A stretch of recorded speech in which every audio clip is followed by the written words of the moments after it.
Okay, so today we're diving into something a little different. All right. Yeah, we're going to be looking at a top 10 best rivers in the Netherlands list Okay. from the website, thetop10s.com. Interesting. Now, this isn't like an official list from a, geographer or historian or something. It's actually a list curated by a user on the site. Huh. So it's like a personal take. Yeah, exactly. It's like someone with, their own unique perspective on Dutch waterways. That's really cool, actually. You get to see like what rivers people actually connect with. Yeah, and maybe not just the, typical facts and figures. Right, like you said. And you see that personal touch like right away Okay. with the very first entry, the Lek River.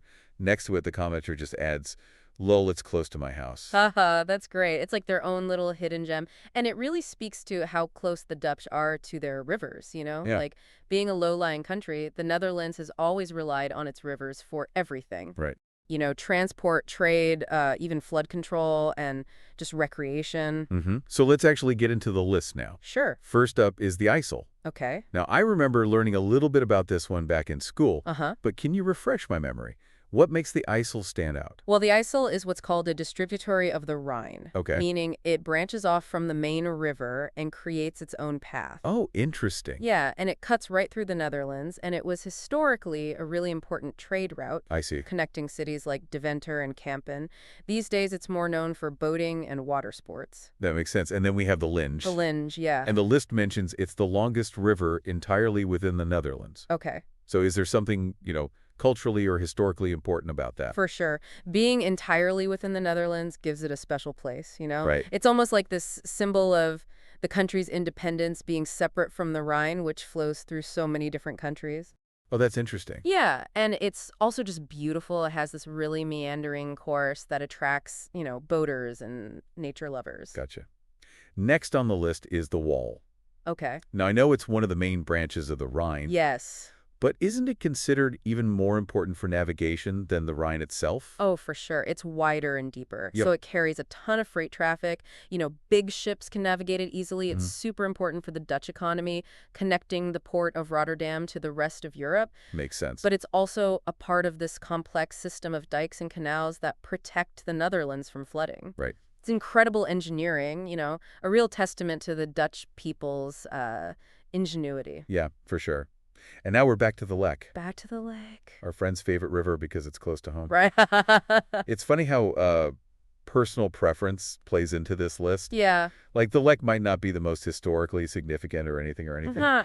but for someone who lives right by it, it has that special place. It's true. Proximity, you get attached. And the Lek has its charms for sure. Wide open waters, perfect for sailing and water sports. Hmm. Plus it's lined with these charming towns and villages, so you can get a glimpse of a, quieter side to the Netherlands. Yeah, that's nice. Next up, we have the Oud Rhine, or Old Rhine. Okay. So is this a totally separate river, or? Well, it's actually a remnant of the Rhine's original course. Over time, the Rhine has shifted, Right. changed its path, and the Ode Rhine is like this reminder of that. Interesting. Yeah, these days it's much quieter, more peaceful. Okay. It flows through historic towns like Leiden. It's a real glimpse into the Netherlands' past. I like that. Then we have the Nederrhein, which I think translates to Lower Rhine. Yes, Lower Rhine. Does it have any connection to that delta region you mentioned? It does. It's a crucial part of the delta. Okay. This is where the river branches out and eventually flows into the North Sea. Right.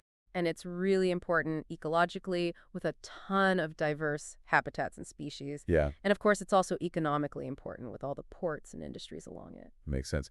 Coming up next is the Hollandiese IJssel. The Hollandiese IJssel. Now that name definitely rings a bell. It should. It's a vital waterway connecting the Rhine to the North Sea. Okay. But it's more than just a transport route, It played a big role in developing the Randstad. And remind me, what is the Randstad? Oh, it's one of Europe's largest metropolitan areas. Right. Cities like Rotterdam and Gouda owe a lot of their growth to this river. Gotcha. Okay, now we're getting to some rivers I'm less familiar with. Okay.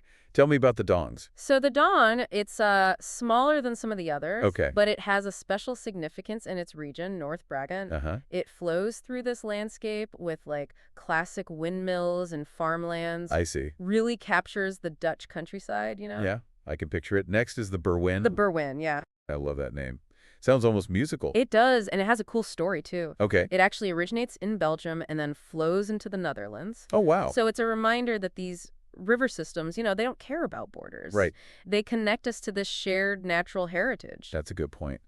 And finally, we have the Amstel. The Amstel, yeah. Have you ever been to Amsterdam? I have, yeah. Maybe you have some, personal memory tied to the Amstel, a canal cruise, a walk along the banks, or just, admiring its reflection in the architecture. Oh, yeah, for sure. The Amstel's basically synonymous with Amsterdam, right? Right. The city was founded on its banks, Uh-huh. and it still shapes its identity to this day. It's true. It's a good reminder that rivers are more than just geography. Yeah, They're woven into, our lives, our stories, our memories. absolutely. What a journey. From the big branches of the Rhine to these smaller rivers with their unique stories. Yeah, This list has shown just how diverse and fascinating the Dutch waterways are. it has, yeah, And it reminds us that everyone has their own connection to these places. definitely. So, we'll leave you with a question. Okay. If you were to make your own top 10 rivers in the Netherlands, what would they be and why? Think about the rivers that have touched your life, maybe those that inspire you, or just the ones you find fascinating. Yeah, What's your personal connection to to the watery landscape of the Netherlands? that's a great question. Yeah, I hope everyone thinks about that one. me too.